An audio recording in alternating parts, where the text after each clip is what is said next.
Use o pouco que restou.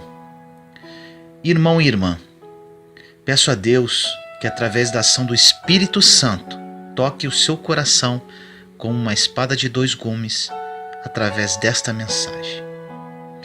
No livro de Mateus, capítulo 25, 23 diz: O Senhor lhe disse: Muito bem, servo bom e fiel. Foste fiel no pouco, muito confiarei em tuas mãos para administrar. Entra e participa da alegria do teu Senhor. O ser humano não consegue trabalhar com pouco. Tudo que é pouco, as pessoas não contabilizam como uma possibilidade. É pouco dinheiro, são poucos amigos, são poucos sonhos. As pessoas se martirizam e nunca usam o pouco que têm. O ser humano tem essa dificuldade. Se é pouco, não dá. Mas te afirmo, logo no início desta mensagem, o pouco que está em suas mãos é o início de algo grande na sua vida. Quando você recebe uma visita inesperada em sua casa, na hora do almoço você fala: bota água no feijão. Não é assim o ditado popular? O feijão é o mesmo, porém você acrescenta mais água para render. Lembre-se disso. Você sempre poderá usar o que você tem, mesmo sendo pouco. Sempre dá para prosperar, para fazer crescer, para render o que você tem. Mas nós, como seres humanos, temos uma limitação mental de que se é pouco, não vai dar. As pessoas falam: eu tenho pouco conhecimento, então não vai dar para fazer isso. Eu tenho poucos amigos, então nunca vou conseguir fazer aquilo. Eu tenho pouco dinheiro, então não vou conseguir abrir meu negócio. Eu tenho pouca fé, então não vou conseguir o que Deus me prometeu. Nós sempre criamos em nossa mente que, se é pouco, não dá. A Bíblia contraria totalmente isso. No livro de Mateus, capítulo 25, 23, citado no início da mensagem, diz: O Senhor lhe disse: Muito bem, servo bom e fiel. Foste fiel no pouco, muito confiarei em tuas mãos para administrar. Ou seja, quem for fiel no pouco, sobre muito será colocado. Isso quer dizer que Deus nunca nos dá algo grande, pois Ele primeiro vai testar a nossa fidelidade no pouco. Deus nunca nos dará muito, porque se fizer isso, poderemos perder se não tivermos sabedoria e prontos para receber. Se começarmos grande, podemos perder tudo o que ganhamos do Senhor. Tudo que começa pequeno tem maiores chances de prosperar. O problema é que não sabemos lidar com as coisas enquanto somos pequenos, quando temos pouco ainda. Na Bíblia, nós temos duas pessoas que representam Adão. O primeiro, muito conhecido, é o marido de Eva. O último Adão, conforme diz a Bíblia, foi Jesus. O primeiro nasceu pronto, nasceu grande. Na primeira tentação que veio sobre Adão, ele caiu.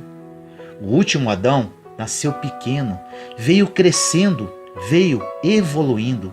Passou por 40 dias de tentação no deserto e nunca caiu. Porque tudo que começa pequeno e vai crescendo aos poucos, torna-se indestrutível. Se você estiver pedindo coisas grandes para Deus, Ele pode te negar, porque as coisas grandes é o caminho do fracasso, se você não souber lidar com as pequenas. Na Bíblia diz que se você for fiel no pouco, Ele te coloca sobre o muito, ou seja, a medida de Deus é o pouco. Se Deus quiser fazer alguma coisa na sua vida, Ele primeiro vai te colocar no pouco. Estranhe tudo que começa grande, pois tudo que começa grande é monstro. E pior, monstro não existe, ou seja, você começa com algo que não é real e com certeza irá esfarelar por entre seus dedos. Às vezes, Deus coloca um pequeno projeto em suas mãos, e isso poderá virar o fruto de vários projetos. Deus sempre vai fazer o teste do pouco. Na passagem da multiplicação dos pães e peixes, onde haviam apenas 5 pães e 2 peixinhos, tinham 5.000 homens para alimentar. tirando as mulheres e crianças. Ou seja, no mínimo eram umas 10.000 pessoas. Tinha pouca comida para aquela multidão, mas o pouco que existia na mão certa daria para alimentar a todos. O problema é que às vezes o pouco que temos se transforma num freio, num limite, e acabamos falando, não vai dar. Outras vezes achamos que temos tão pouco que acabamos guardando, fazendo com que não tenhamos mais nada. Ou seja, nunca terá mais, nunca prosperará mais, nunca multiplicará. Na parábola dos talentos, em Mateus 25, fala sobre isso. O Senhor vai viajar e chama os seus servos. Para um, ele dá 1 talento. Para o outro, ele dá 2 talentos. E para o terceiro, ele dá 5 talentos. Quando o Senhor voltou e foi cobrar o pouco que havia deixado na mão daqueles servos, o servo que tinha 5 talentos multiplicou para 10 talentos. O que tinha 2 talentos multiplicou para 4 talentos. E o que tinha 1 talento enterrou o seu talento. Repare que o Senhor dá de acordo com a capacidade. Às vezes pedimos 10 para o Senhor e Ele nos dará apenas 1, pois não sabemos multiplicar por 2 e ainda podemos enterrar. Na parábola, o Senhor diz para o servo que enterrou 1 talento, mau servo e infiel. Porque foste infiel no pouco, você não vai passar para a próxima fase. Você nunca vai ver o próximo nível, ou seja, não vou te colocar sobre o muito, e ainda até o pouco que você tinha lhe será tirado. Pega o pouco que você tem e dá para o que multiplicou por 10. Aquele que sabe transformar o pouco em muito, sempre vai receber mais. Tudo isso é uma questão de mentalidade. A mentalidade define se você sabe usar o pouco ou vai reclamar do pouco. Todas as pessoas que reclamaram do pouco na Bíblia nunca tiveram nada. Todos que usaram o pouco que tinham, multiplicaram e receberam mais. O segredo não está na quantidade, mas sim na forma de uso. Jesus estava andando sobre as águas e em Mateus 14, a partir do verso 28 diz: Senhor, se és tu, manda-me ter contigo por cima das águas. E Jesus disse: Vem. É muito importante frisar aqui, Pedro recebeu uma palavra para ir. Pedro então, descendo do barco, andou sobre as águas. É impossível andar pelas águas, humanamente falando, mas Pedro andou. Ele afundou, mas primeiro ele andou. Continuando, foi andando sobre as águas para ter com Jesus, mas sentindo um vento forte, teve medo e começou a afundar para o fundo, e clamou dizendo: Senhor, salva-me! Logo Jesus, estendendo a mão, segurou-o e disse-lhe: Homem de pequena fé, por que você duvidou? De acordo com a palavra, qual era o tamanho da fé de Pedro? Pequena, pouca. Quem andou sobre as águas? Pedro. Com pouca fé, ele andou sobre as águas. Com pouca fé, o mesmo Pedro pregou em Atos 2 e 3.000 almas se converteram. Com pouca fé, ele andou pelas ruas de Jerusalém e a Bíblia diz que a sua sombra curava os enfermos. Com pouca fé, ele andou sobre as águas. Com pouca fé, ele converteu 3.000 almas e com pouca fé, ele curava com a própria sombra. Mesmo com pouca fé, depois de mais de 2.000 anos, estamos falando dele. Não importa se é pouca ou é muita, o importante é se você está usando. Não sei se você assistiu o meu testemunho. Caso não tenha assistido, o link está na descrição deste vídeo. Quando a tragédia assolou em minha vida, por um momento achei que não tinha absolutamente mais nada. Perdi meu casamento, meu emprego e minha filha caiu com uma depressão profunda com tendências suicidas. Isso tudo em apenas 15 dias. Para mim, tinha tudo acabado. Mas com o passar do tempo, me agarrei com o pouquinho que havia me restado. Um pouco bem pouco de fé. Com esse pouco, me entreguei nos braços do Senhor com toda a minha alma. Comecei a comer a palavra, escutar pregações, ler livros, oração, jejum, vigília, tudo o que você pode imaginar. Nesta busca, comecei a escrever mensagens para mim mesmo, para confortar o meu próprio coração. Essas mensagens se transformaram em 2 livros virtuais e agora alcançam milhares de pessoas pelas redes sociais. O pouco que eu tinha, Deus está transformando em muito.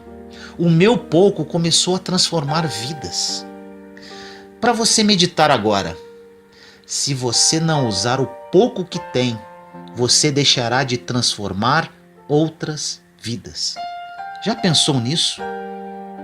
Com relação à minha vida, em breve postarei um novo vídeo para relatar tudo o que Deus está transformando na minha vida espiritual, financeira, sentimental e emocional. É incrível e inacreditável. Voltando para a mensagem. Por que nada acontece na sua vida, no seu negócio, na sua família, na sua vida espiritual, na sua vida financeira? Porque o pouco que você tem, você não usa. E quando você não usa o pouco que você tem, como você quer que Deus te coloque no muito? Deus não está procurando quantidade. Ele quer ver se você usa o pouco que Ele já colocou em sua mão. Você tem usado seus talentos, mesmo que sejam poucos? Anota aí. O pouco que você sabe é muito para quem não sabe nada. Então, não existem desculpas para o pouco, porque do pouco Deus sempre fez muito. O pouco é a medida de Deus. O pouco é a forma de Deus medir onde está a sua fé. Não o tamanho dela, porque o tamanho nunca foi importante. Ficamos muitas vezes nos importando com o tamanho. De acordo com a palavra, não devemos nos preocupar com o tamanho, mas sim se estamos usando o que temos. Uma pergunta. Você já deu ordem para uma montanha sair do lugar e ela saiu? Com certeza, a resposta será não. Agora, qual o tamanho da fé que precisamos ter para remover uma montanha, segundo a palavra de Deus? Do tamanho de um grão de mostarda. Um grão de mostarda é tão pequeno que mal conseguimos ver entre nossos dedos. Se tivermos a fé do tamanho de um grão de mostarda, moveremos montanhas. Isso prova que Deus não está preocupado com o tamanho da sua fé, mas sim se você está usando a pouca que você tem. O pouco que você tem pode mudar a sua vida. O pouco que você tem pode mudar o destino de outras pessoas. Você pode mudar a vida de muitas pessoas com muito pouco. Se você der o primeiro passo como fez Pedro, te garanto que muitas coisas começarão a mudar e melhorar na sua vida. O problema é que você acha que com o seu pouco você não pode sair do barco, mesmo tendo uma voz de comando dizendo: vem. Não é o pouco que você sabe, mas sim se você está usando esse pouco. Tenha coragem de usar o pouco que você sabe, que você tem. Existem pessoas que, se usarem o pouco que têm, abençoarão todas as pessoas que estão em sua volta. O pouco que você tem é muito comparado a quem não tem nada. Eu não sei o que Deus colocou em sua mão, mas se você não multiplicar, alguém vai tomar de você. Está na Bíblia. Tem aquele ditado popular que diz: o pobre fica cada vez mais pobre e o rico fica cada vez mais rico. Isso é uma verdade. Se analisarmos a parábola dos talentos, o que tinha 5 talentos multiplicou para 10, e o que tinha 1 enterrou, perdeu o que tinha. O que tinha 1 talento perdeu para o que multiplicou para 10 talentos. Um ficou mais pobre e o outro ficou mais rico. O pouquinho que você acha que tem, você poderá perder. Pare de reclamar, de dar desculpas, de se esconder atrás do pouco que você tem e comece a usá-lo. Pedro, apesar de ter afundado, usou a pouca fé que tinha. Ele entrou para a história porque usou o pouco que ele tinha.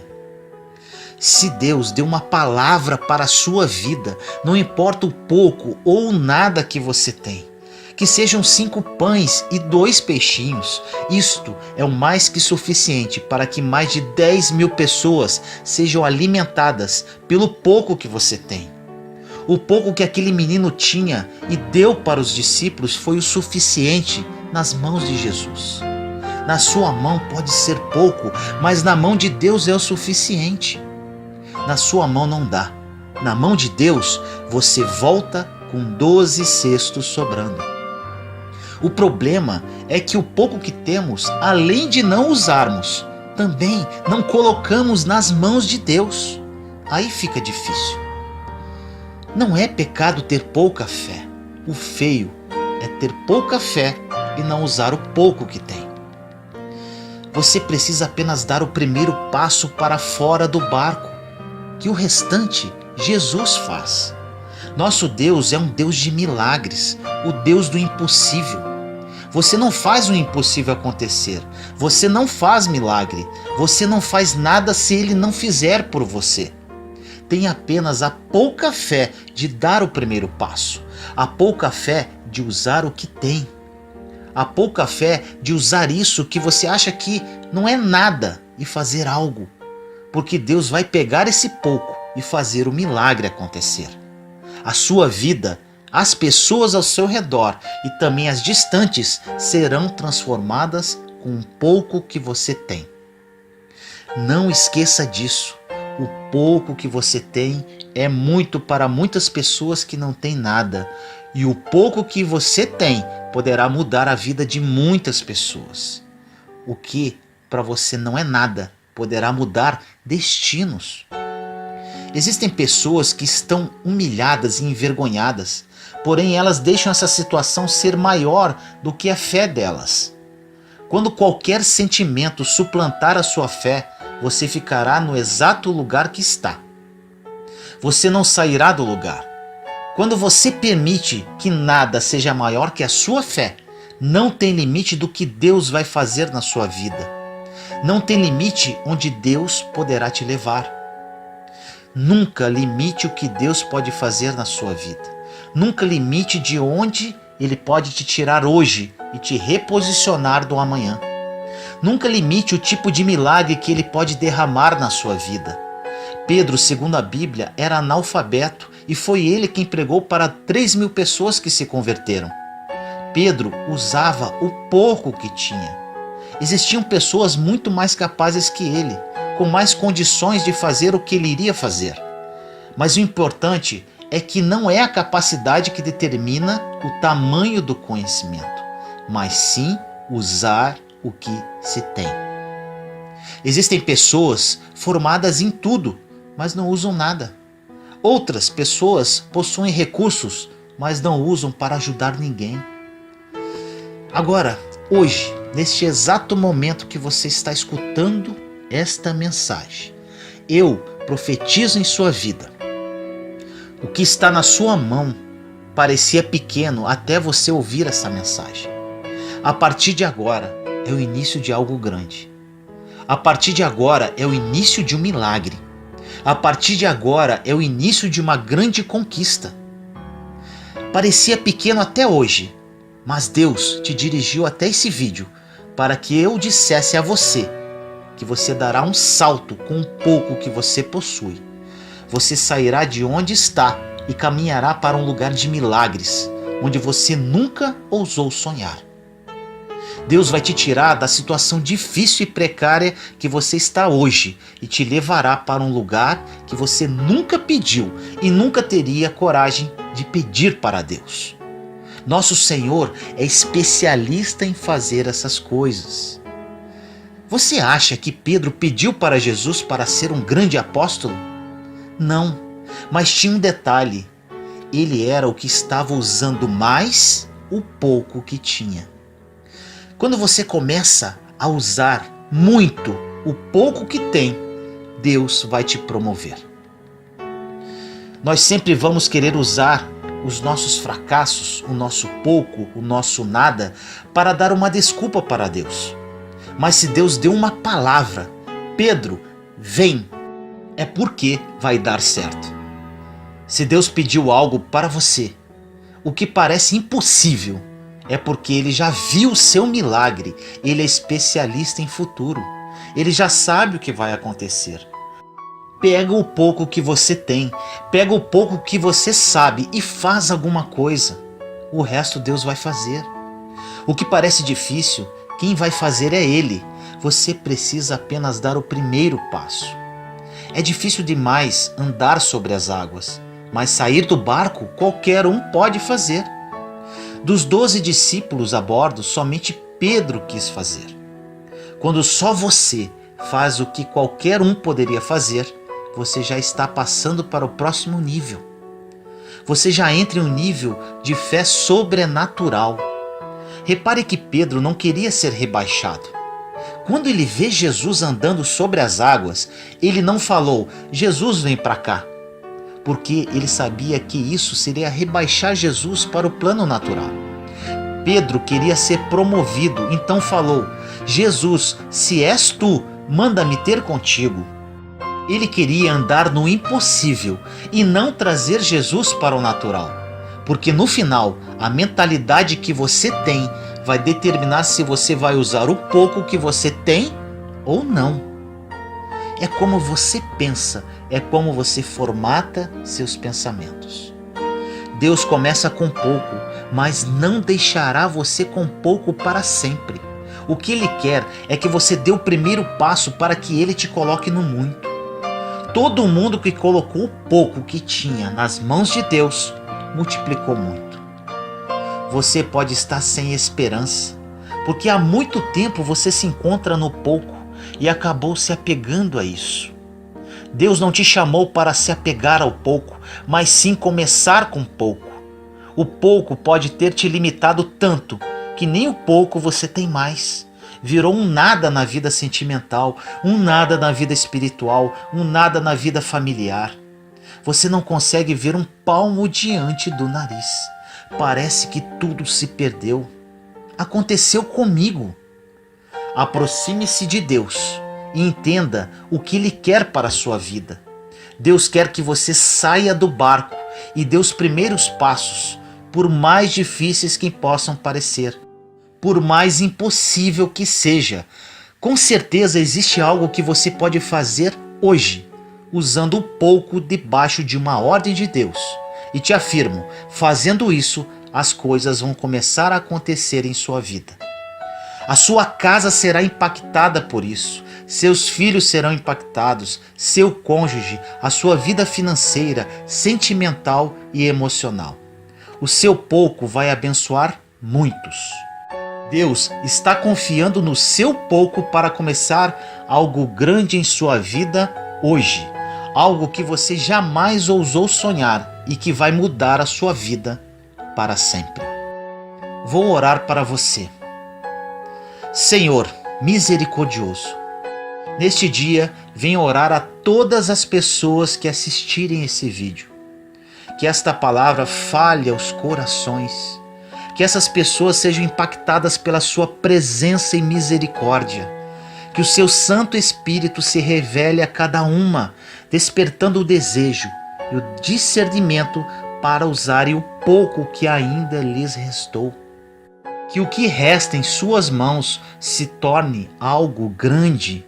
Que hoje seja o início de uma grande obra na vida de todas elas. Que elas tenham sabedoria de usar o pouco. Que o que parecia pequeno comece a dar frutos para glorificar o seu nome. Que elas saiam de onde estão e comecem a caminhar num lugar de milagres, vindo do seu trono de glória. Que elas saiam da situação difícil e precária que vivem. Leve-as, Senhor, para um lugar que elas nunca ousaram sonhar. O Senhor é o Deus a quem servimos e amamos, e creio em suas promessas. Assim eu te peço, em nome do nosso Senhor Jesus Cristo. Amém. E achar lugar para te roubar as bênçãos da comunhão. Existe alguém que você precise liberar perdão? Perdoe quem te ofendeu e não deixe brecha para Satanás em sua vida. Essas práticas são brechas que Satanás procura para entrar na vida de um cristão. Precisamos vigiar para não dar lugar ao inimigo. Quando Jesus está...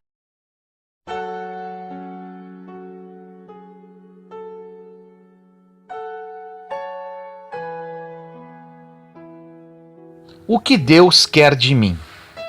No livro de Mateus, capítulo 26, versículo 42 diz: afastando-se de novo pela segunda vez, orou: meu Pai, se não é possível que esta taça passe sem que eu a beba, seja feita a tua vontade. Nessa mensagem de hoje falaremos sobre futuro, sobre destino. Vamos começar com alguns questionamentos comuns entre os cristãos. Perguntas como: como descobrir o meu destino? Como entender o meu futuro?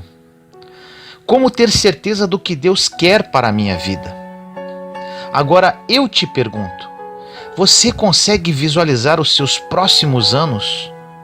Você acredita que Deus tem algo determinado para a sua vida? Ou seja, você fazendo tudo certo ou errado, o que Deus escreveu para a sua vida vai acontecer porque é da vontade dele. Ou você acredita que está planejado? Ou seja, Deus tem um plano, mas tudo pode dar errado, dependendo das suas escolhas e decisões. Esse assunto é muito polêmico, que gera dúvidas sobre qualquer pessoa que lê a Bíblia, sobre destino. Para onde eu vou? Para onde eu estou indo? O que Deus quer para a minha vida? E por que gera dúvidas? Devido à interpretação de diversas religiões. Existem religiões que dizem que existe um karma, ou seja, que tudo o que tem que ser, será. Outras dizem a expressão maktub, que significa está escrito. As religiões em si têm um conceito de determinismo. Determinismo é um conceito que diz que tudo está determinado. Você já ouviu alguém profetizar sobre o futuro assim? Eu determino que isso aconteça em minha vida. Quem faz isso não estuda a Bíblia. O determinismo parece ter lógica se você olhar em qualquer ótica, mas se olhar na ótica de Cristo, o determinismo perde totalmente a lógica. Na verdade, as coisas não estão determinadas, elas estão planejadas. O seu futuro não está escrito, ele está planejado, desenhado. No livro de Jeremias, capítulo 29, versículo 11 diz: porque sou eu que conheço os planos que tenho para vocês, diz o Senhor, planos de fazê-los prosperar e não de lhes causar dano, plano de dar-lhes esperança e um futuro. Cada versão bíblica desse versículo diz algo maravilhoso. Essa passagem é apenas uma das diversas encontradas na Palavra de Deus, que deixa claro que Deus fez planos para cada um de nós, assim como nós, pais e mães, fazemos planos para nossos filhos. Fazemos planos para que nossos filhos sejam felizes, bem casados, prósperos, bem-sucedidos. Como pais, fazemos os melhores planos para eles.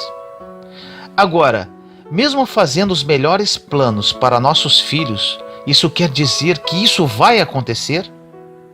Não, porque chegará o momento na vida deles, onde eles terão o poder de decisão.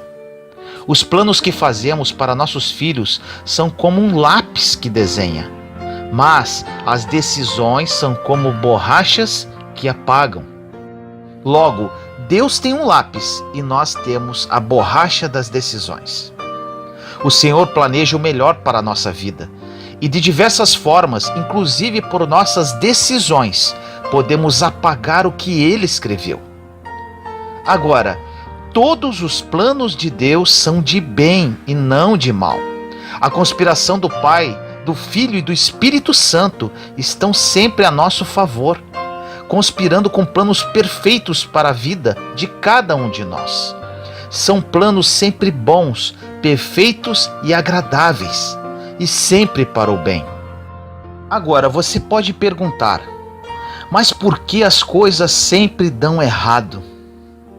Porque por muitas vezes apagamos uma parte do plano com decisões, companhias com as quais andamos, ambientes que frequentamos ou com algo que fizemos por livre e espontânea vontade, que manchou o que estava desenhado para nós. Mas não pense que isso acontece apenas com você. Vamos falar de um homem que foi sempre perfeito em tudo: Jesus Cristo. Todos nós sabemos que Jesus tinha um destino. Ele nasceu com um destino determinado, ou seja, morrer numa cruz, entregando a sua vida por todos nós. Isso estava profetizado. Isaías, 500 anos antes, descreveu como seria todo o processo do futuro de Jesus. Tudo estava profetizado e planejado, até que chegamos no versículo citado no início da mensagem. Esse versículo quebra todo o conceito de determinismo que poderíamos ter em nossa vida. Isso nos traz uma reflexão. Você pode mudar o seu destino, tanto para o bem quanto para o mal. Você pode mudar tudo para o mal hoje, por uma escolha. Mas você pode mudar tudo para o bem hoje, com uma decisão. Você pode mudar o seu futuro para algo que você jamais sonhou. Agora a mesma passagem de Mateus 26:42 em outra versão. E indo a segunda vez orou dizendo: Pai meu, se este cálice não pode passar de mim sem eu o beber, faça-se a tua vontade. Neste momento, faltavam 12 horas para Jesus ser crucificado. Imagine o tormento, sabendo-se que vai morrer. O sofrimento de saber que você está à beira da morte deve ser muito grande.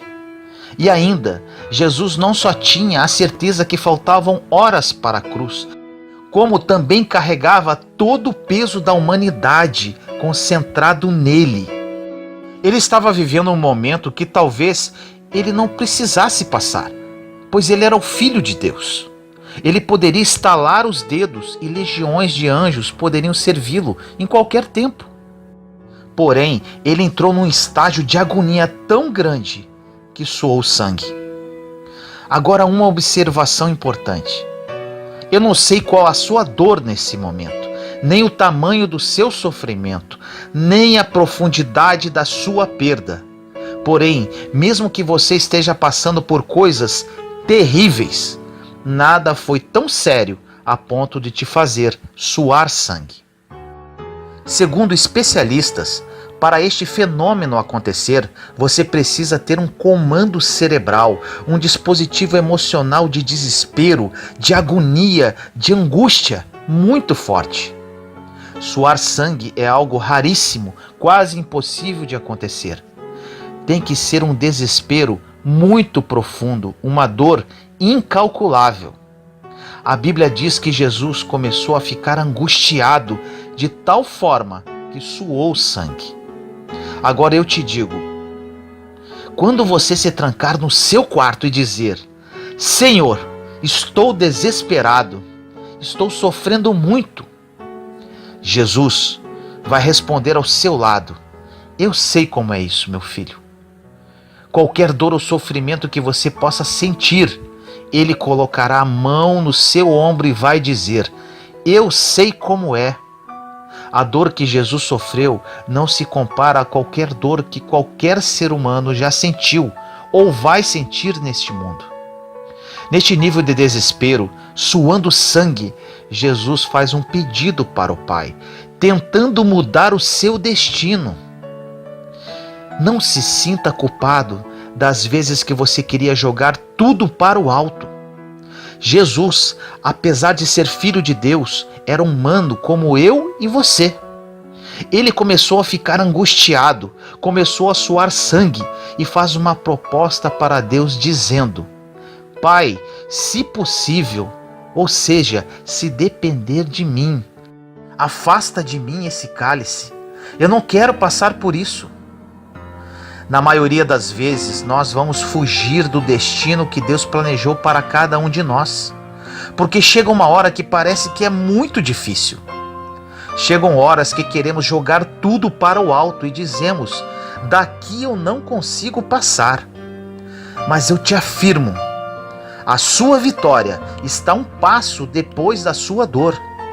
Seus melhores dias estão a um passo depois dessa angústia. E quando você passar por essa profundidade, por essa angústia, por esta dor, por esse sofrimento, ou seja, quando você decidir vencer isso, você entrará nos seus melhores dias e começará a viver o seu destino. Até Jesus disse: afasta de mim este cálice, eu não quero beber dele, eu não quero viver esse futuro. Mas a grande questão, Jesus revela que podemos colocar o nosso destino no seguro, falando o seguinte: o que eu quero é que se tire esse cálice, mas não seja como eu quero, seja conforme a tua vontade. A vontade de Deus somente se cumpre quando você, por livre-arbítrio, por livre e espontânea vontade, coloca tudo na mão dele. Você pode dizer: o plano de Deus vai se cumprir em minha vida. Sim, vai. Mas para isso acontecer, você precisa dizer o que Jesus falou: Pai, eu quero isso, mas que seja como tu queres. Essa oração é como se fosse uma blindagem do seu destino. Se você deseja blindar os seus próximos anos, ore assim: Senhor, eu quero isso, eu desejo aquilo, eu quero largar tudo, mas que seja feita a sua vontade. Você pode querer o que quiser, mas cuidado que o eu quero já destruiu muitos destinos, muitas famílias. O eu quero já matou muitos destinos proféticos. O eu quero já feriu muitas pessoas, já destruiu muita coisa. Agora você coloca o seu futuro no seguro quando ora: eu quero, mas que seja feita a tua vontade, como tu queres. Quando fizer isso, as coisas começarão a acontecer de uma forma que você nunca imaginou. Quando analisamos que Jesus tinha a opção de mudar o futuro, percebemos que não está tudo determinado, mas sim planejado. Jesus tomou uma decisão que garantiu o destino dele e ainda liberou o nosso. Agora fique atento a isso. Se você deixar de viver o seu destino, você estará estragando o destino de muitas pessoas. Se eu tivesse desistido de viver o meu destino, não estaria aqui com este canal abençoando milhares de vidas. Quando postei meu testemunho no YouTube, muitas pessoas achavam que eu estava expondo-me demais, que isso era maluquice, que isso não daria em nada. Foram muitas críticas, inclusive de pessoas muito próximas. Se eu fugisse do meu destino, o destino de outras pessoas seria atingido. Pessoas não estariam sendo impactadas, mudando de vida e encontrando o amor de Jesus. Quando você não cumpre o seu destino, esse é o maior ato de egoísmo que você poderá ter, coletivamente falando. Existem pessoas que precisam que você cumpra o seu destino, para que elas vivam o destino delas. Falo isso porque gerações vão se salvar por causa do meu destino, por causa do seu destino. Você não tem a mínima ideia do que Deus está preparando para você, porque a Bíblia diz: nem olhos viram, nem ouvidos ouviram, nem jamais penetrou no coração humano o que Deus preparou para aqueles que o amam. Você não consegue imaginar o que está por vir. Você não consegue imaginar o que Deus escreveu para os próximos anos da sua vida. Agora eu te falo, você sabe por que você ainda está de pé? Você já era para ter caído. Sabe por que não caiu? Porque Deus já te viu no futuro. Ele gostou do que viu e resolveu te sustentar até aqui. Ele sabe quem você irá se tornar. Você acha que você vai ser a mesma pessoa de hoje? Deus já te viu daqui a alguns anos. Os planos dele vão se cumprir na sua vida. Tome posse disso. Existe um destino planejado para nós. Poderemos alterar com nossas decisões. Sabe qual a outra forma de alterar o seu destino? Através das palavras que falam para você e você acredita, sejam elas negativas ou positivas. Qualquer coisa tem poder em sua vida quando você coloca fé nelas. A fé que dá poder. Se falaram para você que sua vida acabou, que você é um fracassado, um miserável, e você colocar fé nesta palavra, você será um fracassado, um miserável.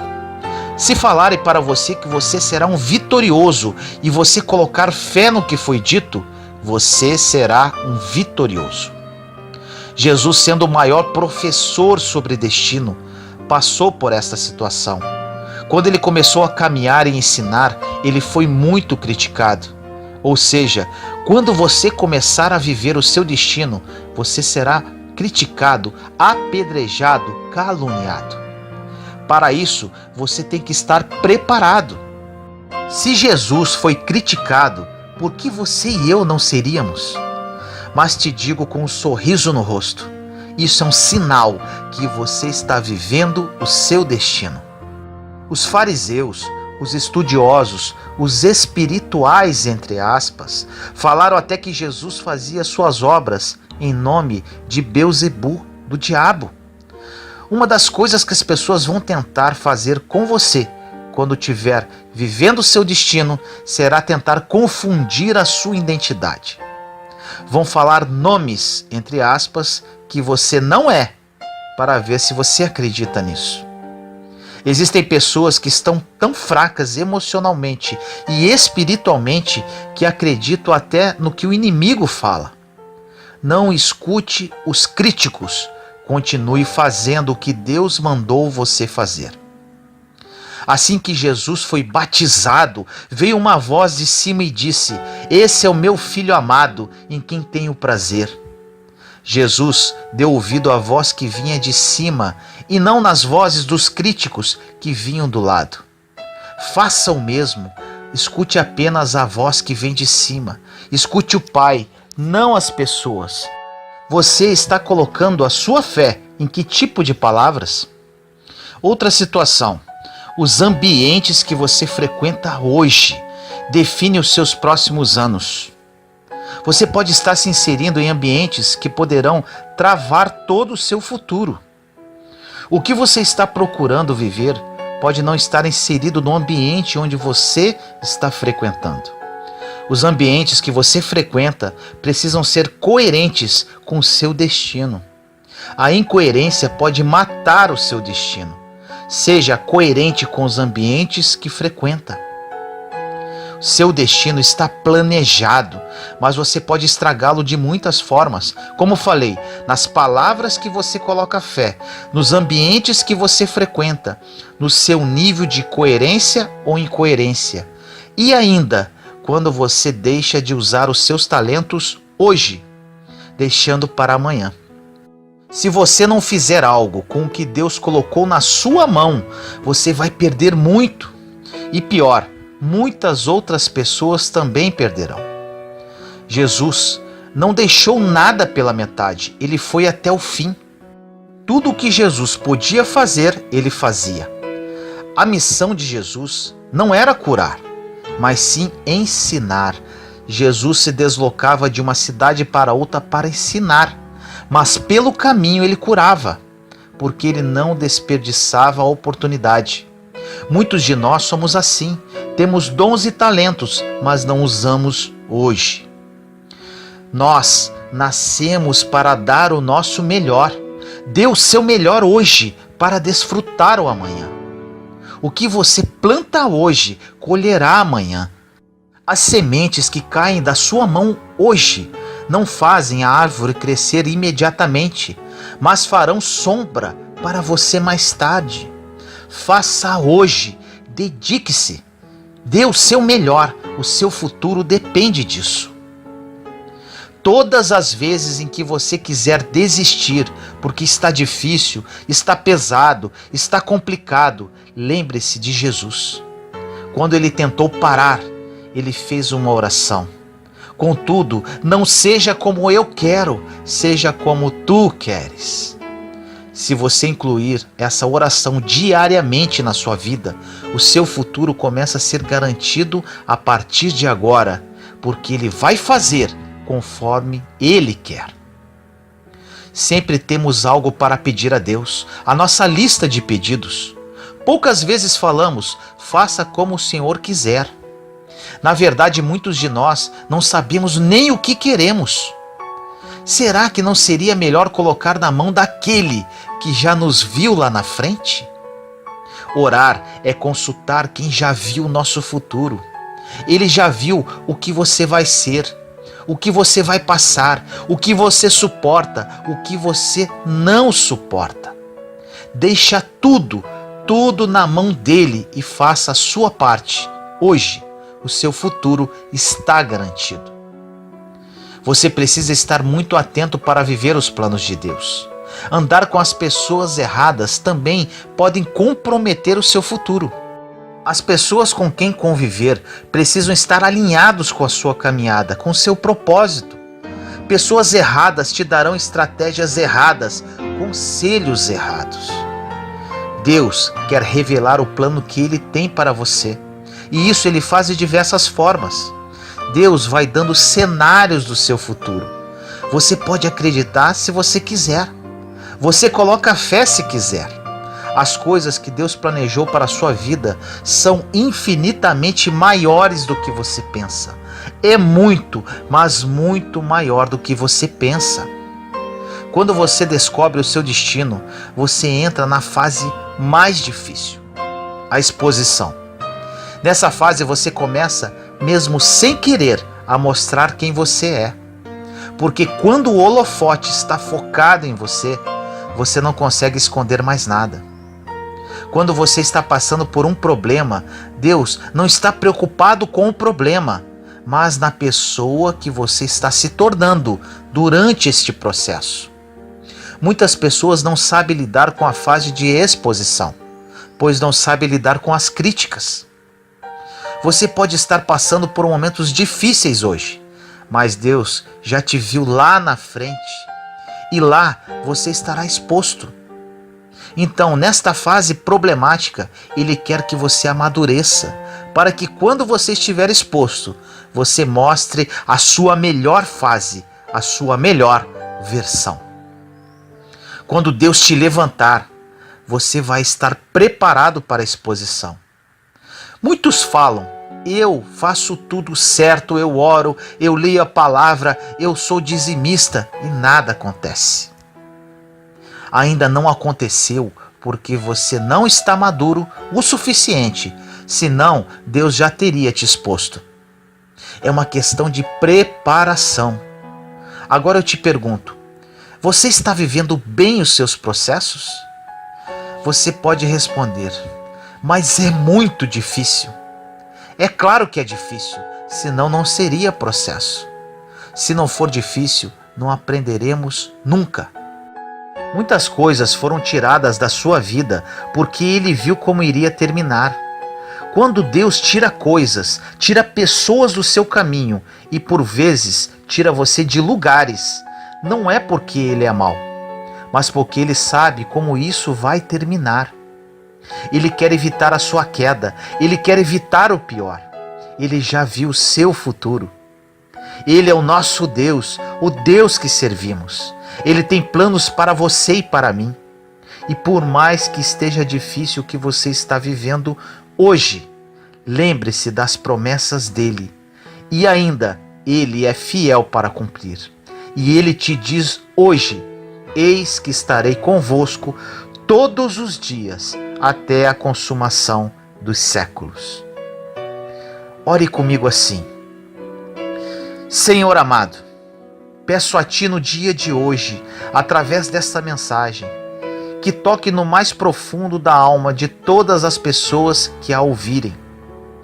Muitos filhos Teus, Pai, estão nesta fase problemática, onde por muitas vezes desejam jogar tudo para o alto.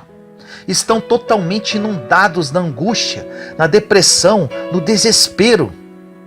Senhor, Jesus, no Getsêmani, suou sangue devido a tamanha angústia e quase desistiu do seu destino.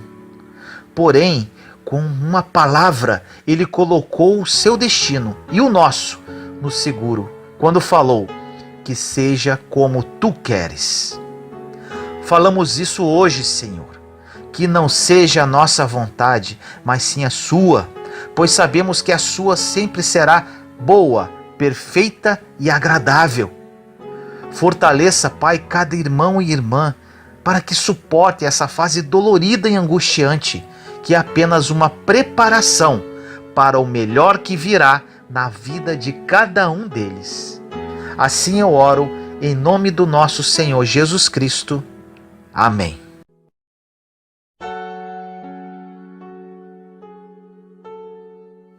Um pouco mais sobre a fé. Palavra pequena, mas poderosa. No livro de Efésios, capítulo 2, versículos 8 e 9, diz: Pois vocês são salvos pela graça, por meio da fé. E isto não vem de vocês. É dom de Deus, não por obras, para que ninguém se glorie. Fé é acreditar nas coisas que se esperam e ter a convicção de fatos que não se veem. Tudo o que recebemos de Deus é pela sua graça e por fé. Nossa fé em Deus e em suas promessas é o caminho para vivermos uma vida em paz e próspera. É a graça de Deus e somente isso que fornece a sua bondade em nossa vida. Nenhum de nós é suficiente bom para merecer tudo o que Deus faz por nós. É somente pela graça e misericórdia dele. E isso faz com que fiquemos surpresos e impactados com a bondade de Deus. Você pode dizer: eu gostaria de ter um pouco mais de fé. Ou talvez ainda: eu não tenho fé. Na verdade, a cada um foi dado uma medida de fé, conforme Romanos capítulo 12, versículo 3, que diz: Pois pela graça que me foi dada, digo a todos vocês, ninguém tenha de si mesmo um conceito mais elevado do que deve ter, mas pelo contrário, tenha um conceito equilibrado, de acordo com a medida de fé que Deus lhe concedeu. Todas as pessoas têm fé e possuem uma fé suficiente para fazerem tudo o que precisam em qualquer momento de suas vidas. Agora, sua fé pode parecer fraca, porque por vezes você não a tem usado muito, ou talvez esteja usando apenas em algumas áreas por um longo tempo, esquecendo que pode usá-la em todas as áreas da sua vida.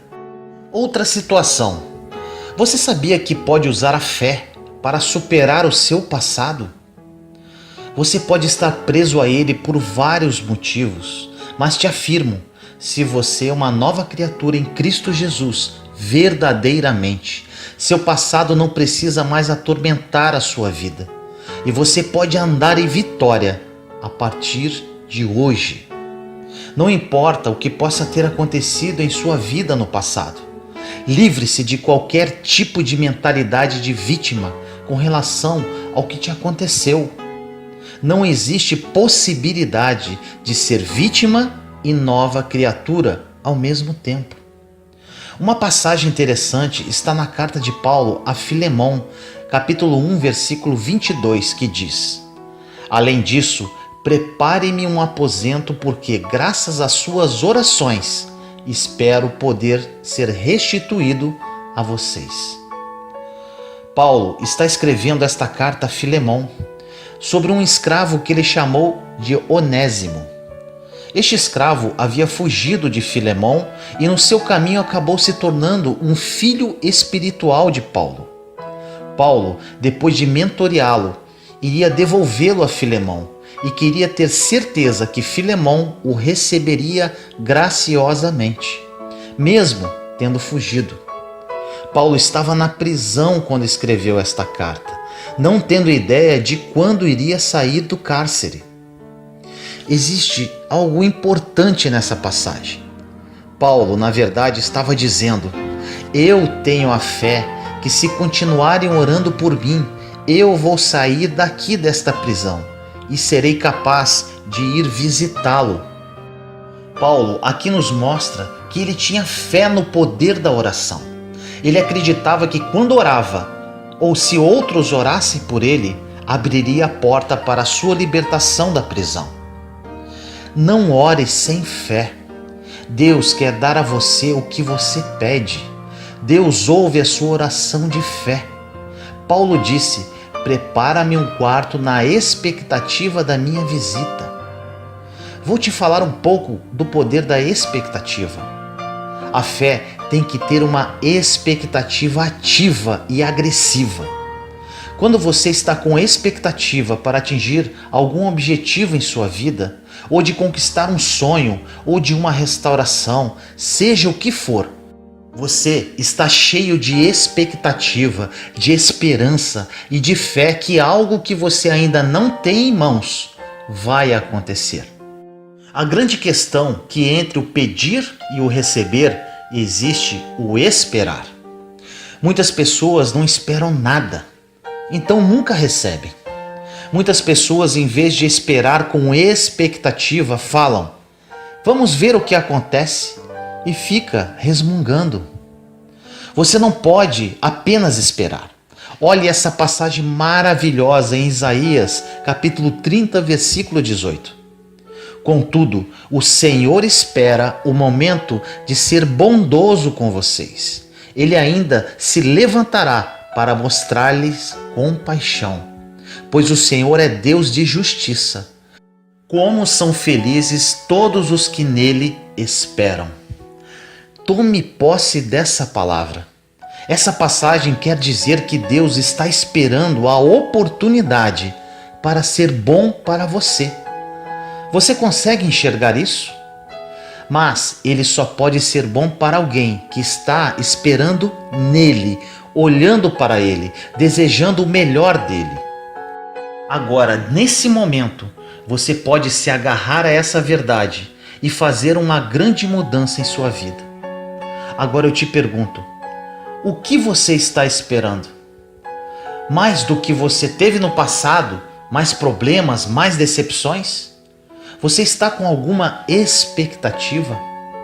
Expectativa que coisas ruins podem acontecer em sua vida? Ou expectativa no melhor de Deus para a sua vida? Comece a esperar agora pelas mudanças radicais que Deus pode fazer na sua vida. Tenha expectativa que você viverá os planos perfeitos de Deus para você. Não se afunde em suas amarguras e autopiedade. E espere com expectativa naquele que poderá mudar o quadro da sua vida. Expresse essa expectativa falando sobre isso para si mesmo e parando de falar pelo que você não tem. No Salmo 27,14 diz: espere no Senhor, seja forte, coragem, espere no Senhor.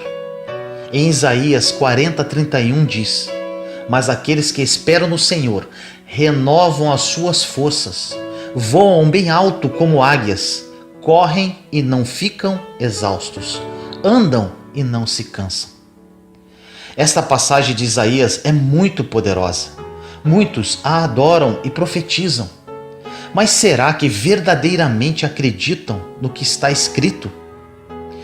Não devemos esperar no Senhor com uma atitude passiva. Seja ativo espiritualmente e diga: Senhor, estou esperando um avanço e talvez hoje seja o dia. A fé é cheia de expectativa. Temos que aprender que a fé é a única coisa que agrada a Deus. No livro de Hebreus, capítulo 11, versículo 6 diz: sem fé é impossível agradar a Deus, pois quem dele se aproxima precisa crer que ele existe e que recompensa aqueles que o buscam. Deus não quer apenas que você creia que Ele existe, mas Ele quer que você acredite agressivamente que, se você estudar a palavra e buscá-lo, orando regularmente, permanecendo nele, você estará esperando de alguma forma uma recompensa, porque se você serve a Deus, haverá uma recompensa. Deus promete muitas e muitas recompensas na Bíblia, e se fizermos as escolhas certas, as receberemos em nossas mãos. Talvez você possa estar no tempo de semear em sua vida.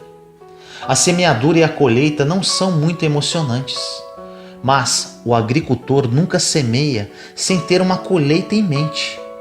Ele semeia porque ele está esperando uma boa colheita. Ele não ara a terra, planta a semente, aduba, irriga sem esperar a colheita.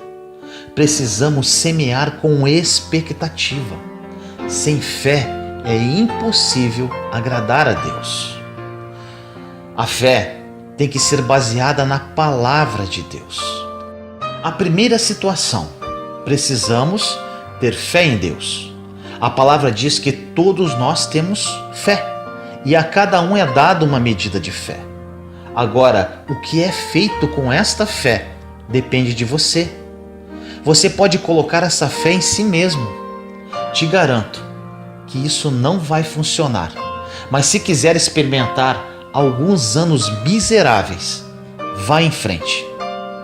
Você ainda pode colocar a sua fé nas pessoas, ou ainda você pode colocar a sua fé no sistema do mundo. Não faça isso. Coloque a sua fé em Deus. Você pode ter um ótimo trabalho, um excelente salário, mas um conselho: não dependa do trabalho pelo resto da sua vida. Dependa de Deus. Por vezes olhamos para a fonte errada para cuidar de nós e precisamos sempre estar à procura de Deus.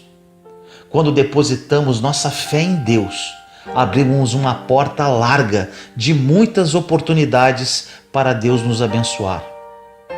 Conheça a palavra de Deus para conhecer as suas promessas e colocar a sua fé nelas. Preencha as suas orações com a palavra de Deus. Lembre a Deus das promessas dele, assim como vários profetas fizeram, e espere nele. Agora, se você não lê a Bíblia, nunca conhecerá a palavra de Deus e, obviamente, nunca conhecerá as suas promessas. A Bíblia diz que Deus deu a cada um de seus filhos uma medida de fé. Quanto mais usamos esta fé, mais ela irá crescer. A fé, ela tem uma linguagem. Você pode ouvir a fé saindo pela boca das pessoas, ou pode ouvir o medo, a preocupação, a dúvida ou a descrença. No livro de Hebreus, capítulo 4, versículo 14 diz: Portanto, visto que temos um grande sumo sacerdote que adentrou os céus, Jesus, o Filho de Deus, apeguemo-nos com toda a firmeza à fé que professamos. Agora eu te pergunto, o que quer dizer a fé que professamos?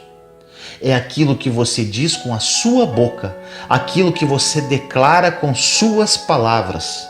A fé não funciona quando oramos a Deus e em seguida, na hora do almoço, falamos com alguém sobre os mesmos problemas que acabamos de entregar em oração. Preste atenção nisso. Se você quer ver a sua fé funcionar, terá que desistir da autopiedade, de sentir pena de si mesmo. Quando oramos com fé e estamos esperando o agir de Deus, precisamos ficar atentos do que sai da nossa boca. Se caso tivermos que falar sobre o assunto, que falemos com fé.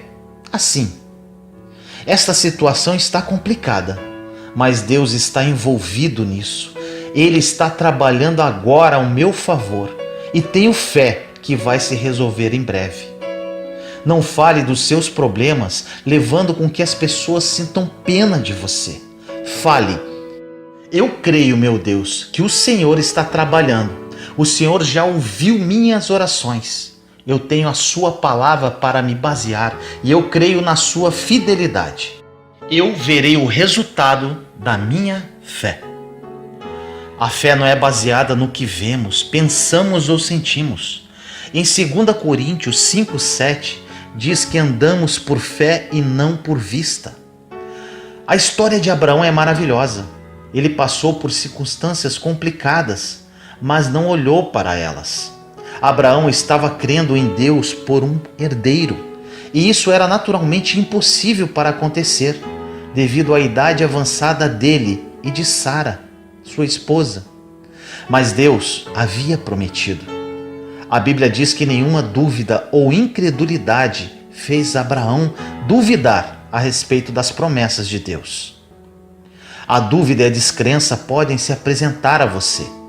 É por isso que o poder de nossas palavras é tão importante. No minuto que a dúvida vier, você pode abrir a boca e dizer: eu não acredito nisso, pois confio que Deus está trabalhando. A melhor maneira de interromper um mau pensamento é dizendo algo positivo. Não baseie-se no quanto você vai acreditar em Deus pelo que você vê, pensa ou sente. A fé só funciona juntamente com a paciência. No livro de Hebreus, capítulo 6, versículos 11 e 12 diz: queremos que cada um de vocês mostre essa mesma prontidão até o fim, para que tenham a plena certeza da esperança, de modo que vocês não se tornem negligentes, mas imitem aqueles que, por meio da fé e da paciência, recebem a herança prometida. No início, é fácil ter fé quando entregamos algo em oração para Ele cuidar. Você começa cheio de esperança, mas depois que os dias, semanas, meses ou até anos vão passando, como estará a sua fé? Entre o começo e o fim, temos um meio.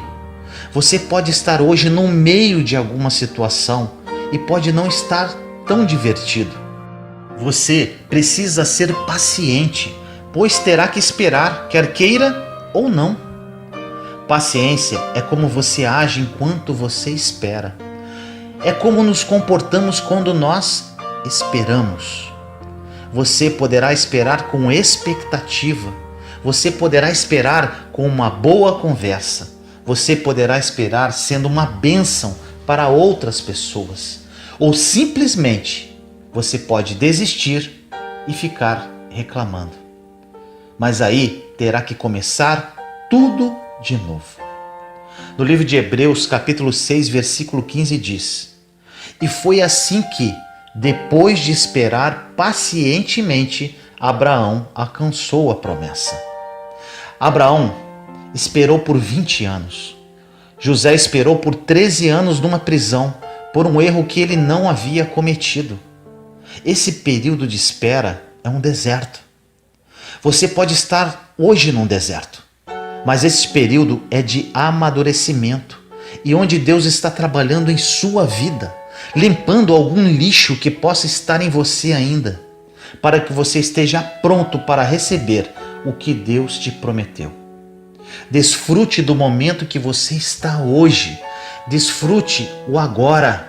Aprenda isso, porque você vai ter que esperar de qualquer jeito. Outro ponto importante: a fé somente funciona e é energizada por amor. Que tipo de caminhada de amor você tem? Quanto você estuda sobre o amor? O que você sabe sobre o amor dentro das Escrituras? Como você trata as pessoas? Quantas pessoas podem estar com raiva de você? No livro de Gálatas, capítulo 5, versículo 6 diz: porque em Cristo Jesus, nem circuncisão nem incircuncisão tem efeito algum, mas sim a fé que atua pelo amor. Paulo estava farto dos Gálatas, que discutiam constantemente sobre a circuncisão. Paulo estava dizendo para que eles parassem de ser tão detalhistas com relação às regras e regulamentos da religião e se ocupassem de amar uns aos outros. Se você quiser que sua fé funcione, não pode estar com raiva de ninguém. A fé somente opera por amor. Você precisa trabalhar com o Espírito Santo para viver uma fonte vibrante de amor.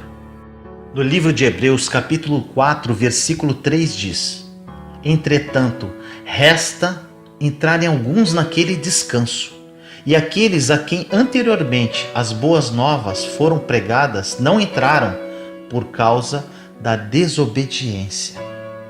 Isto quer dizer que se você está em fé e está chateado, não vai adiantar, porque quando estamos esperando em fé, estamos em repouso, num descanso eterno. Aquele descanso que temos a consciência que Deus está no controle e está trabalhando nesta ou naquela situação. A fé precisa ser liberada. Ela é uma força que está em seu espírito.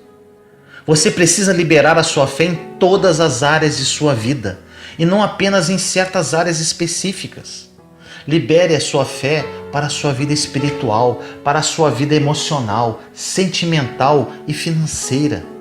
Um grande problema entre nós cristãos é que liberamos a nossa fé para alguma área e esquecemos das outras. A fé sempre traz resultados. Não sei quanto tempo terá que esperar, mas garanto que ela lhe trará resultados. No livro de Lucas, capítulo 7, versículo 50, diz: Jesus disse à mulher: sua fé a salvou, vá em paz. Ou seja, a fé salva. Em Efésios, capítulo 6, versículo 16 diz: além disso, usem o escudo da fé, com a qual vocês poderão apagar todas as setas inflamadas do maligno. Ou seja, a fé nos protege dos dardos inflamados do inimigo. A fé aumenta à medida que você usa. Você pode achar que tem pouca fé, então comece a usá-la e verá que ela aumentará dia a dia. Recebemos todas as bênçãos de Deus pela fé. Somos justos pela fé, somos santificados pela fé, somos redimidos pela fé, somos perdoados pela fé. Fazemos grandes coisas para Deus pela fé. Use sua fé e viva o melhor de Deus para a sua vida. Ore comigo assim: Senhor amado, entro na sua santa presença neste momento. Agradeço por mais um dia e hoje especialmente tomo posse de todas as palavras citadas nesta mensagem. A fé tem poder. Mesmo que seja do tamanho de um grão de mostarda, ela remove montanhas. Libero minha fé hoje, Senhor, em todas as áreas da minha vida e espero com paciência o seu agir. Ensina-me, Pai, através da ação do seu Santo Espírito, a caminhar em fé e não por vista. Desejo ser conduzido pelo Espírito Santo e não pela minha carne. Sofri muito em caminhar sendo conduzido pelas minhas emoções e sentimentos. Obrigado, Deus, por mais um aprendizado. Que essas palavras fiquem gravadas em minha mente e no meu espírito. Te amo, Pai. Em nome do nosso Senhor Jesus Cristo. Amém.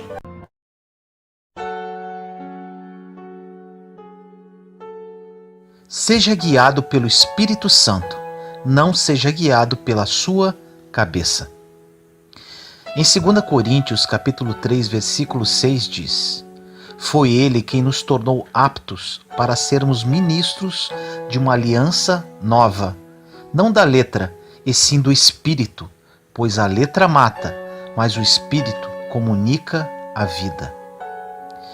Nesta passagem diz que somos aptos, ou seja, estamos prontos para ministrar no Espírito a nova aliança. Isso não é incrível? Precisamos aprender a sermos guiados pelo Espírito Santo em nossa vida diária, em tudo, absolutamente em tudo o que fazemos. Quando isso acontecer, tudo o que fizermos será cheio de vida, cheio de unção, pois quando o Espírito conduz, temos a aprovação de Deus sobre qualquer assunto. Normalmente vivemos empurrando tudo na carne, Mas o que isso quer dizer? Que agimos sobre emoção através de planos mirabolantes de nossas mentes. Ser guiado pelo Espírito é um dos maiores benefícios que um cristão da nova aliança pode ter, além da salvação, de ter os seus pecados perdoados e de viver um dia com Deus na Nova Jerusalém. É maravilhoso ter esse privilégio de ser guiado pelo Espírito. E quando falamos ser guiado pelo Espírito, quer dizer poder ouvir de Deus o que Ele quer que façamos. E qual o benefício de ser guiado pelo Espírito Santo e não pela nossa própria cabeça? Isso quer dizer que você não precisa ficar perguntando para outras pessoas como deve agir com relação a qualquer assunto da sua vida, pois Deus mostrará a você exatamente o que fazer. Você pode estar falando agora: meu Deus, isso é incrível, eu quero isso para mim. Agora eu te digo, para ser guiado pelo Espírito, você precisa ter um pouco de confiança, coragem e ousadia. Todos nós queremos saber como ouvir de Deus. Deus é muito misterioso em algumas situações e muitas vezes não teremos como compreender tudo o que Ele está fazendo.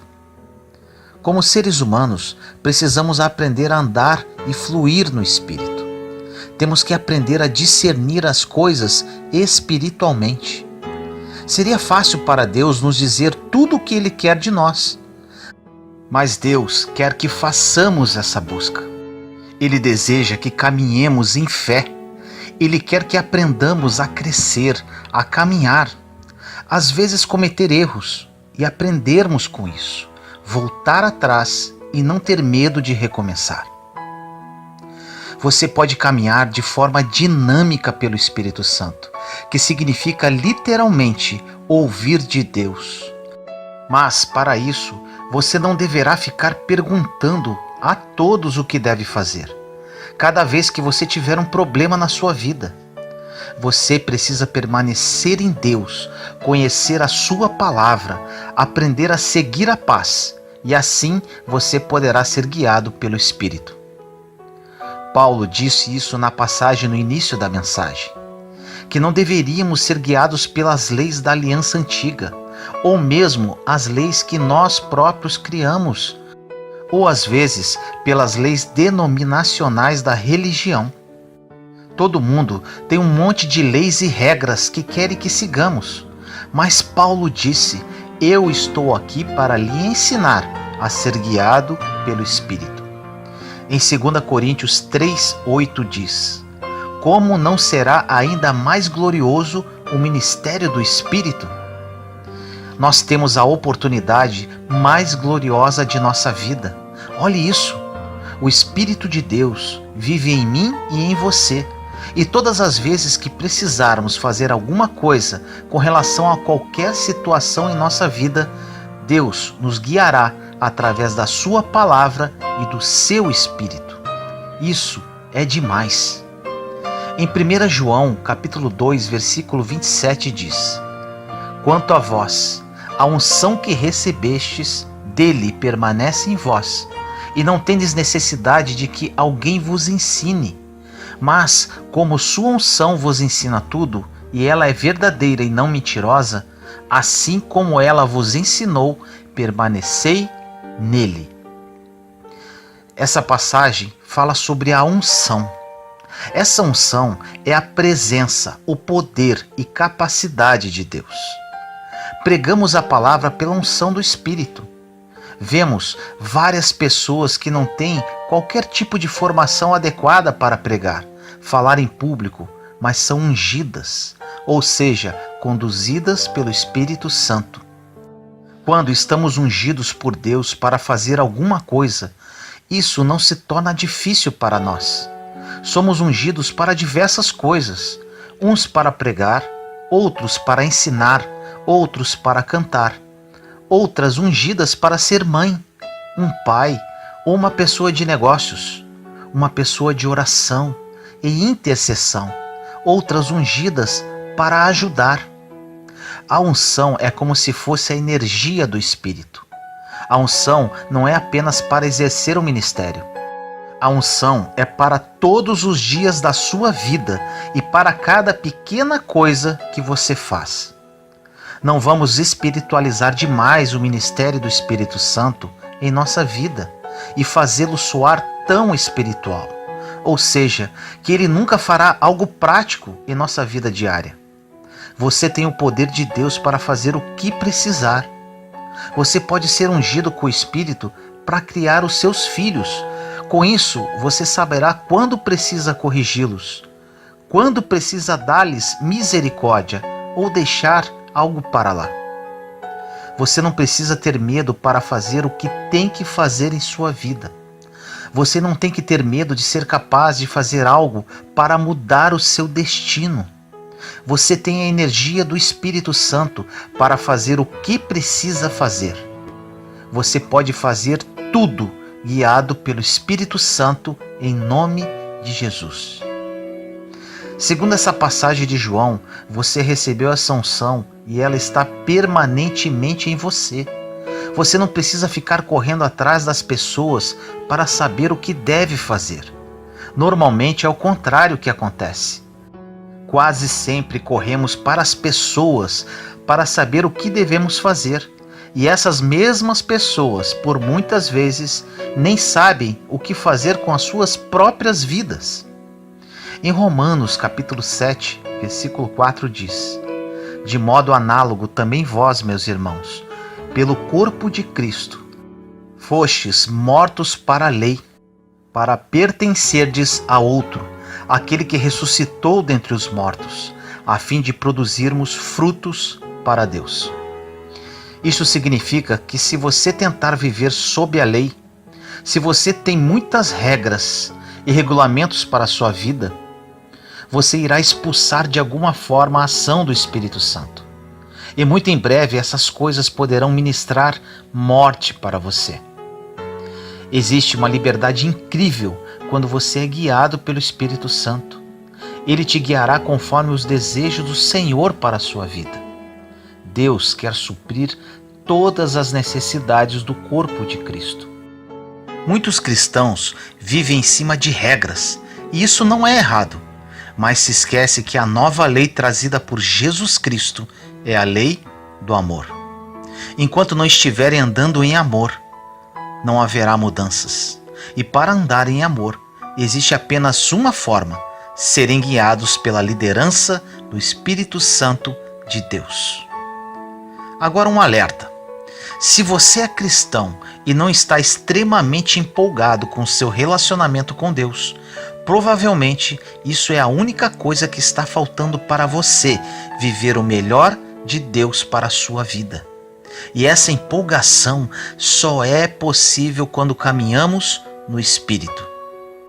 Quando caminhamos sendo conduzidos pelo Espírito, nossa caminhada com Deus é emocionante, pois nunca sabemos de um dia para o outro quais as novidades que o Espírito Santo vai trazer. Deus está em todo lugar. Ele quer participar em tudo na sua vida. Ele quer ir ao supermercado com você. Ele quer ir ao trabalho com você. Ele quer ajudar nos seus problemas. Ele quer cuidar dos mínimos detalhes de sua vida. Ele habita em você. Deixe-o conduzir os seus passos dentro do plano bom, perfeito e agradável que ele traçou para você. A sua mente, por muitas vezes, te leva para longe das coisas de Deus. Por isso, precisamos pedir-lhe para que sejamos guiados pelo Espírito Santo, ao invés de sermos guiados pelos pensamentos que fluem de nossas cabeças. Precisamos aprender a pensar com a mente de Cristo. E para isso, precisamos aprender a pensar como Deus pensa, através do estudo da palavra dele. Quando você começar a caminhar no Espírito, criará uma sensibilidade, como se fosse um lembrete gentil com relação à sua vida interior. Ou seja, quando você não tem paz sobre algo, este é um sinal imediato que você precisa recuar e esperar para ter mais informações de Deus. Quando você começa a caminhar no Espírito, você começa a perceber quando alguma coisa não se encaixa em sua vida. É como você vestir uma roupa muito apertada, desconfortável, entende? Isso quer dizer que quanto mais você amadurece em Deus, menos você sentirá disposto a fazer as coisas que você se sente desconfortável no Espírito, porque você sabe que isso não valerá a pena. No livro de Efésios, capítulo 1, versículo 17 diz: para que o Deus do nosso Senhor Jesus Cristo, o Pai da glória, vos dê o espírito da sabedoria e revelação, para poderes realmente conhecê-lo.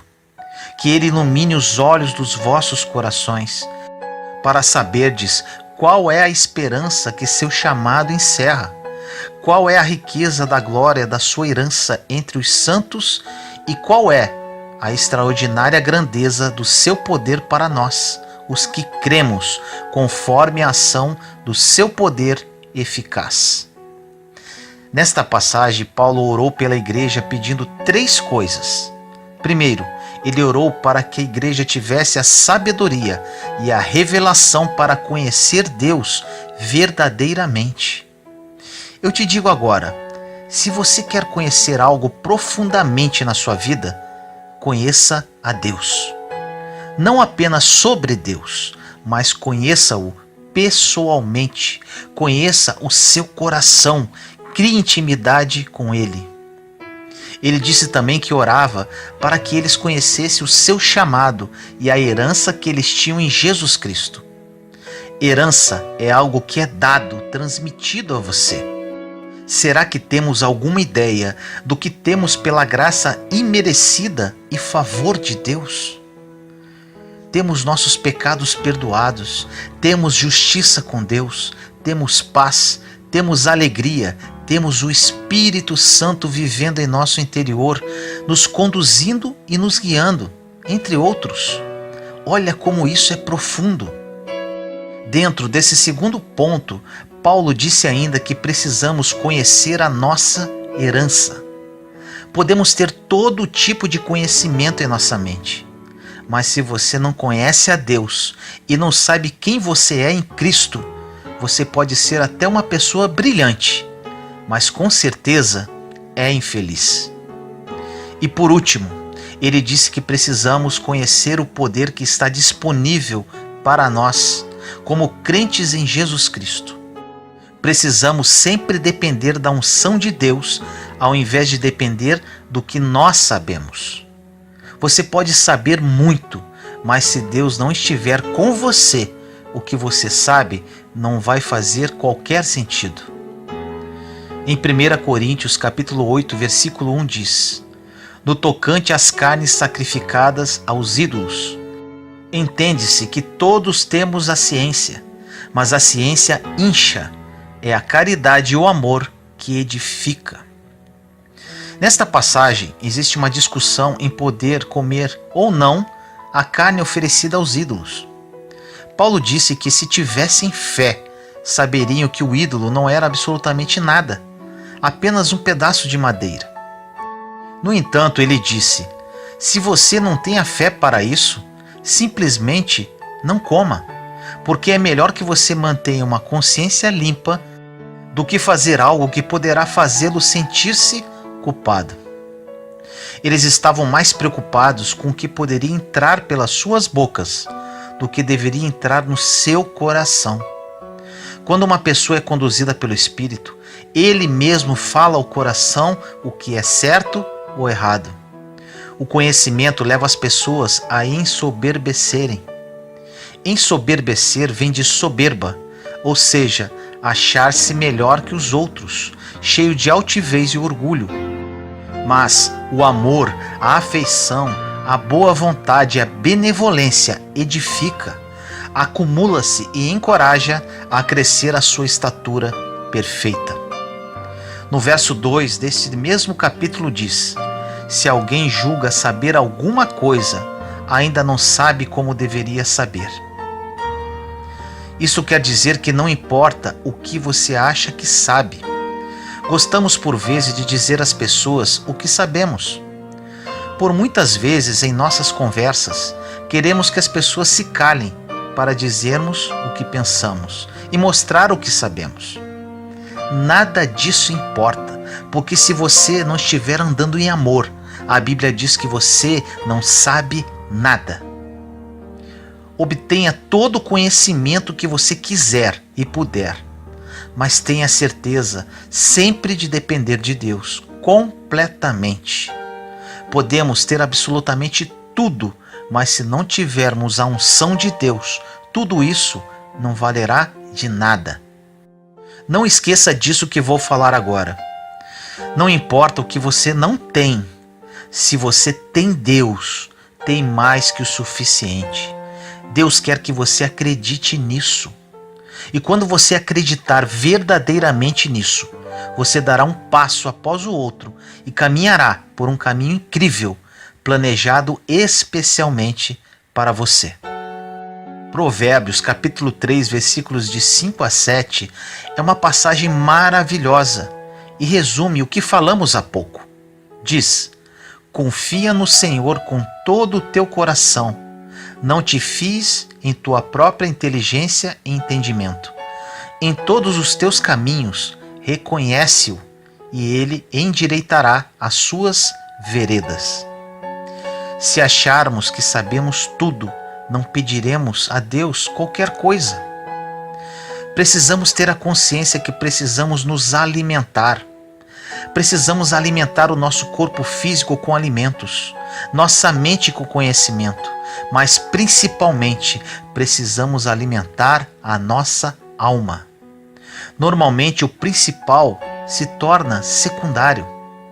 Somente com a nossa alma devidamente alimentada podemos ser guiados pelo Espírito e não pela nossa própria cabeça.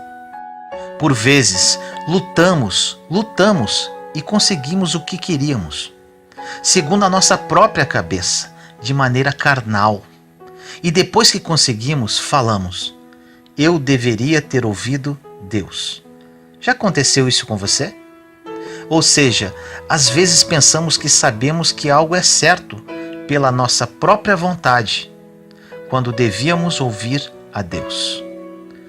No livro de Salmos 17,15 diz: quanto a mim, com justiça eu verei tua face, ao despertar eu me saciarei com a tua imagem. Quando temos uma alma devidamente alimentada, ficamos satisfeitos e contentes. É pelo que está dentro de nós e não pelo que temos ao natural. O que temos por dentro que nos interessa. Nos Salmos 63,5 diz: assim eu te bendirei com toda a minha vida, e ao teu nome levantarei as minhas mãos. Quando uma pessoa tem uma alma alimentada, tudo que sai de sua boca é para bendizer ao Senhor. Ele tem sede de Deus. Ele não murmura, nem reclama o tempo todo. Vivemos hoje num mundo muito perverso.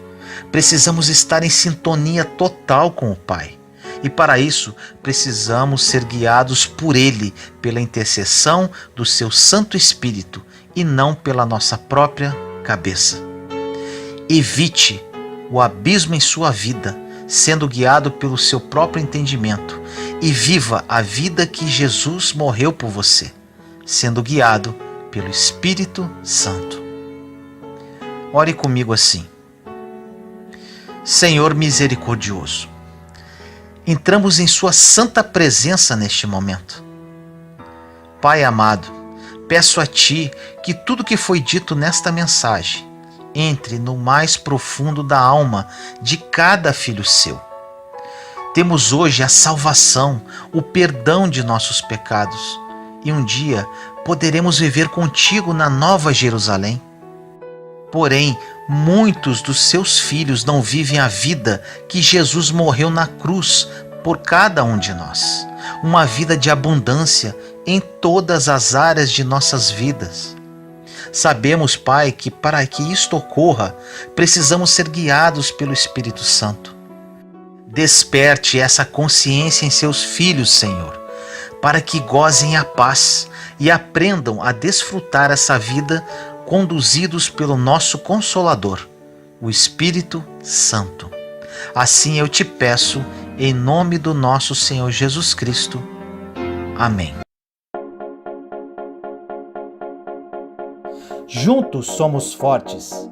Compartilhe esta mensagem para que mais pessoas sejam edificadas. Inscreva-se no canal e acione o sininho para ser notificado de novos vídeos. Te amo em Cristo Jesus.